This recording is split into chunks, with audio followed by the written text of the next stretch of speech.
Vamos a empezar entonces. Estamos en la clase número 4 de los conceptos revolucionarios del Hasidut, la revolución que el Baal Shem Tov empezó hace aproximadamente 300 años. Venimos hablando un poco sobre qué es Hasidut, hablamos sobre la identidad, hablamos sobre las batallas internas, hablamos sobre las mitzvot. Ahora lo que vamos a hablar es sobre ¿para qué todo esto? ¿Para qué es la creación del mundo? Se suele debatir mucho en quién creó el mundo. Si fue Dios, si fue el Big Bang, si fue la evolución. Se suele debatir cómo fue creado el mundo. Pero Hasidut hace una énfasis que es más importante de cierta manera para qué fue creado el mundo. Porque también tiene que ver con el debate, pero si el mundo es un resultado de una explosión o evolución, no tiene un para qué. Un para qué es cuando hay un ser inteligente que lo que creó tuvo una intención al crearlo. Entonces, cuando sabemos que la Torá dice que tal vez es para otro shiur, para otra clase, hablar sobre cómo sabemos que Dios creó el mundo y cómo fue la creación, que hoy no vamos a entrar en ese tema, hoy vamos a hablar para qué lo hizo, porque el para qué es más importante, que nos marca un estilo de vida.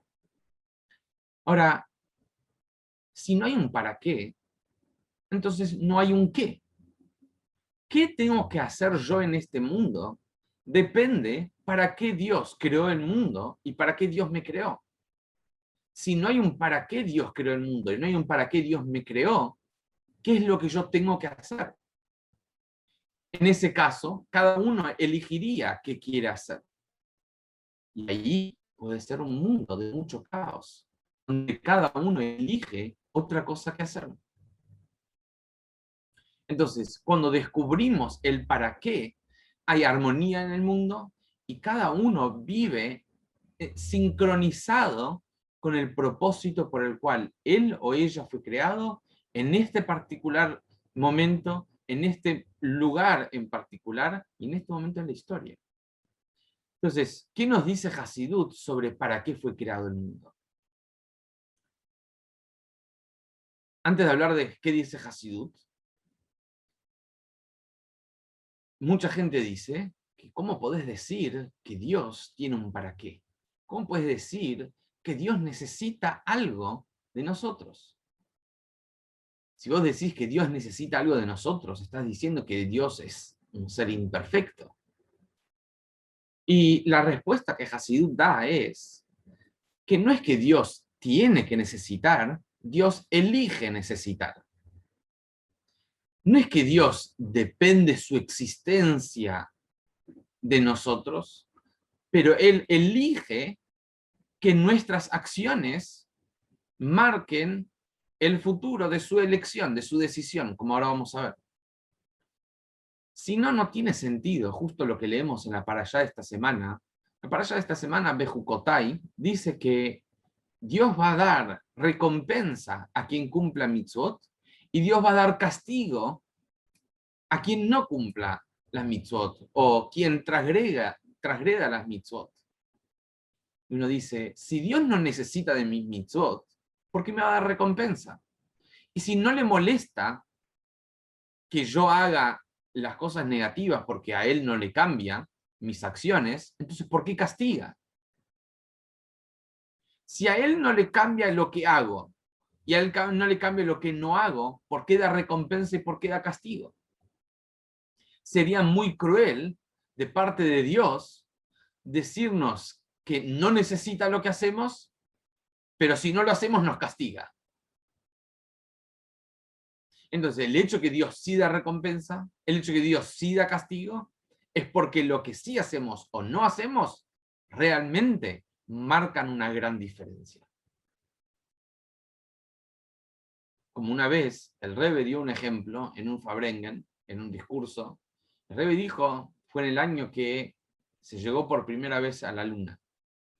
Y dijo, imagínate un astronauta yendo al espacio, de repente decide encender un fósforo.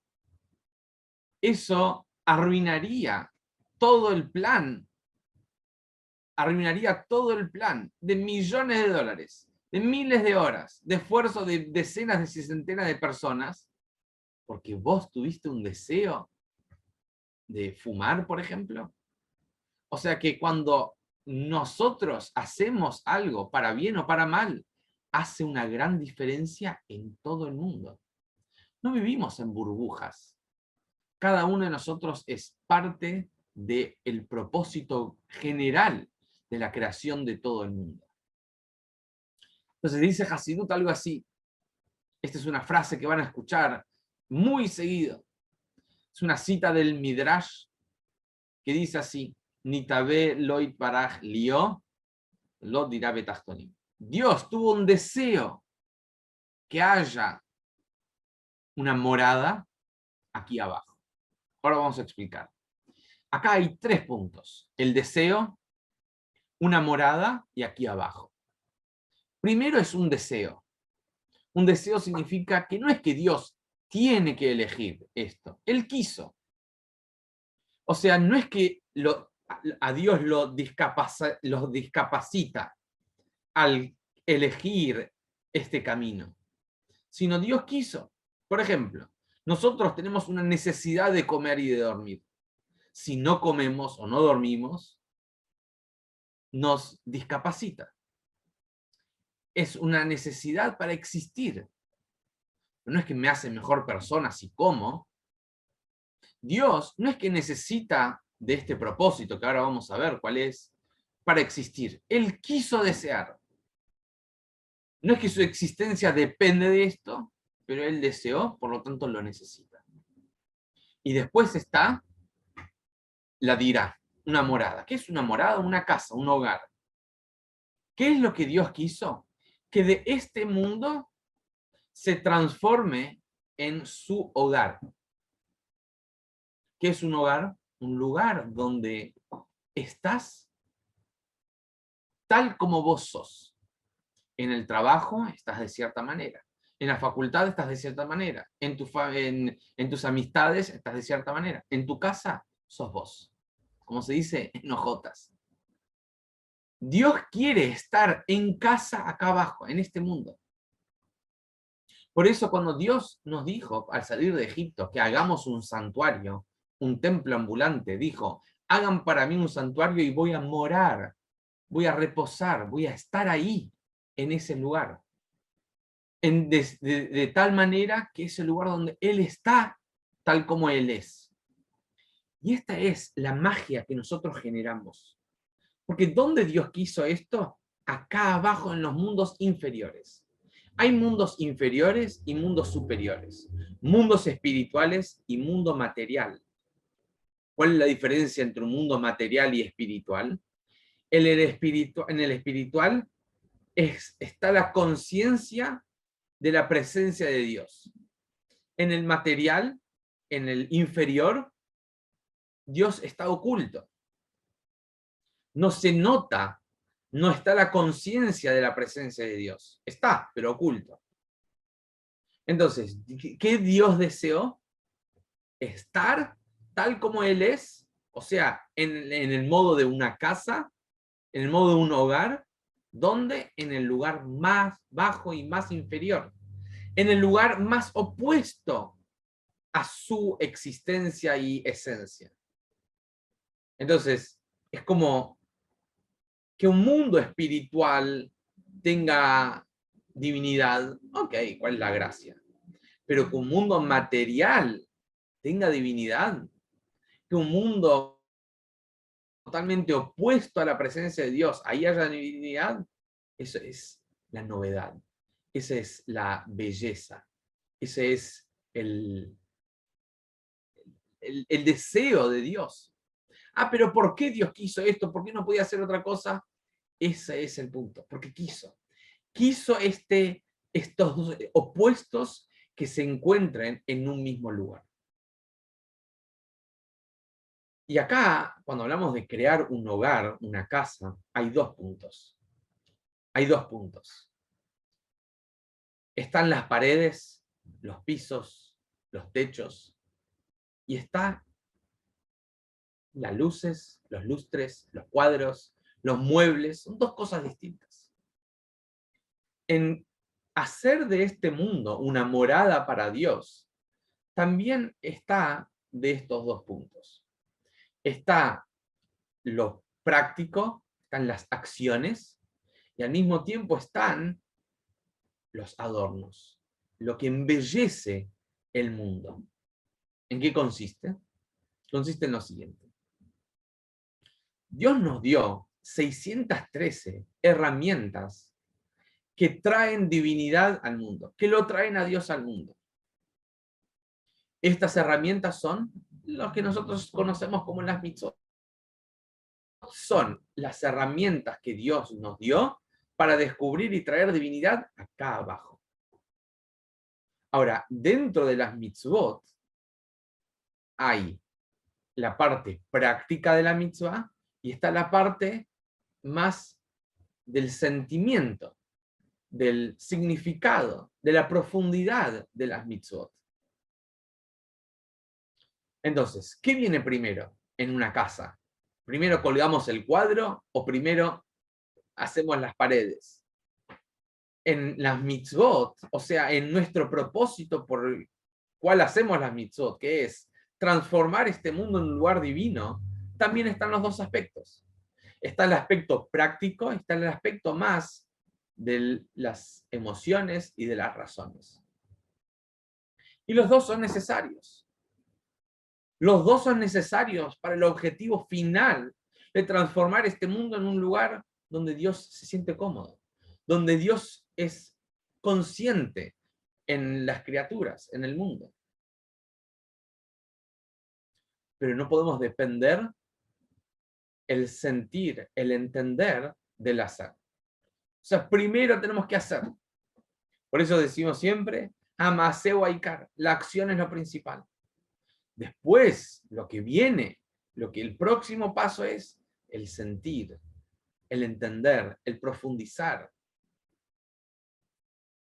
Pero todo, no como interés mío, sino como parte del propósito. O sea, ¿por qué yo quiero sentir y entender y razonar y profundizar?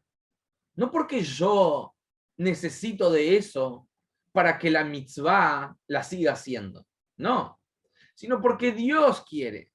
Es parte de lo que Él necesita que vos y yo hagamos.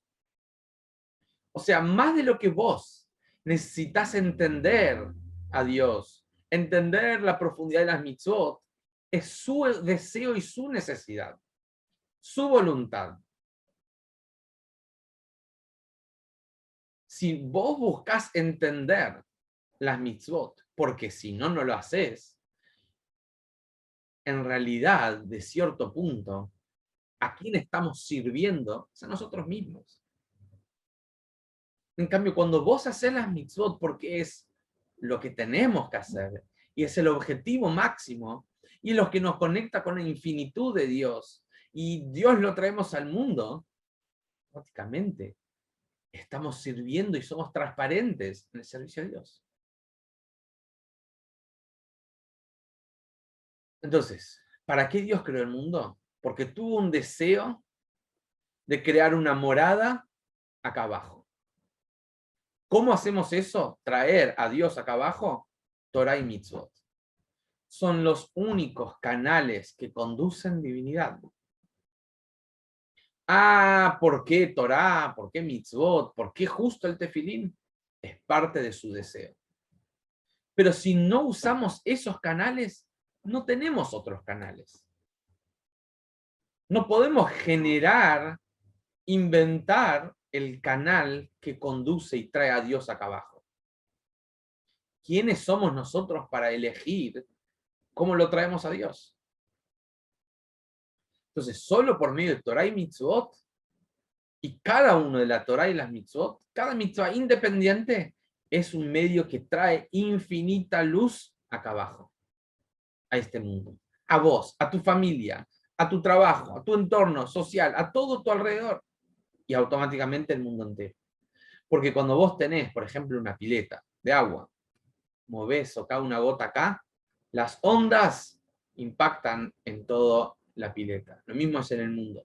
Estamos interconectados. Un acto de bien acá cambia el mundo entero. Como Dios nos libre, un acto de mal cambia el mundo entero. Y esto nos lleva al punto tan importante sobre la fe y la confianza de la venida de Mashiach. Maimónides escribe, primero y principal, de los 13 principios de fe de cada yudí, que el primero es, yo creo con fe completa en la venida de Mashiach. ¿Qué es Mashiach? Mashiach es el momento cuando finalmente Dios se revela acá abajo en la tierra. Cuando finalmente todas tus mitzvot y mis mitzvot logran su objetivo final, que es descubrir por el cual hicimos las mitzvot. Entonces, Mashiach no es una opción. Mashiach es el propósito. Dios creó el mundo para Mashiach. Por eso nosotros tenemos que seguir cumpliendo mitzvot. Tenemos que seguir estando para que este propósito se cumpla, porque depende de nosotros. Y estamos cada vez más cerca de cumplir con este propósito. Maimónides escribe que ¿qué es Mashiach? Cuando en el mundo va a haber el conocimiento y la presencia de Dios, tal como las aguas cubren el mar. Así como el agua cubre el mar, y no hay una criatura dentro del mar que sea independiente del agua, está impregnado de agua, así también el mundo, cuando venga Mashiach, va a ser parte de la presencia de Dios en el mundo. Lo único que vamos a ver es Dios, divinidad. Entonces, ¿por qué Dios creó el mundo? Para Mashiach. ¿Por qué hacemos mitzvot? Mashiach. ¿Por qué ponemos tefilín? Para traer Mashiach. Y en el año 90, el Rebbe dijo que todo lo que teníamos que hacer para que llegue Mashiach ya se hizo. Ahora tenemos que no traerlo, sino ya recibirlo. Lo esperamos con la perfección de los más mínimos detalles. ¿Viste cuando preparaste tu casa para recibir invitados y los invitados todavía no llegaron? Entonces hace falta todavía que acomodás la cuchara, acomodás la mesa, acomodás el mantel. Los invitados ya están en camino. La casa ya está lista. Falta que llegue. ¿Qué hacemos de mientras? Seguimos perfeccionando los más mínimos detalles. Entonces Mashiach ya tenía que haber llegado. Mashiach está atrasado. Pero está esperando, no sabemos qué está esperando. Mashiach ya debería venir. Pero definitivamente este es el propósito. Y si Dios creó el mundo, este es el propósito, ya tiene que traerlo, así como Él prometió que lo va a traer, lo va a traer. Porque al fin de cuentas, Dios también está sufriendo en este mismo exilio, en esta misma oscuridad, en este mismo desafío, Dios sufre con nosotros. Entonces, de cierta manera, Dios necesita más de Mashiach que nosotros. ¿Pero por qué todavía no vino? Es una buena pregunta. Pero que la pregunta nos motive a seguir buscándolo, seguir esperándolo y seguir haciendo con que Él venga. Porque no tenemos que esperar, sino tenemos que traerlo. ¿Cómo lo traemos? Seguir trayendo más divinidad, que eso va a hacer con que llegue la divinidad completa en el mundo entero. Entonces, aprendimos sobre el deseo de Dios de crear el mundo, el propósito y la necesidad que nuestras acciones generan global y en la esencia más pura y más íntima de Dios. Dios quiere, nos vemos semana que viene para la clase número 5 de los conceptos revolucionarios del Hasidut.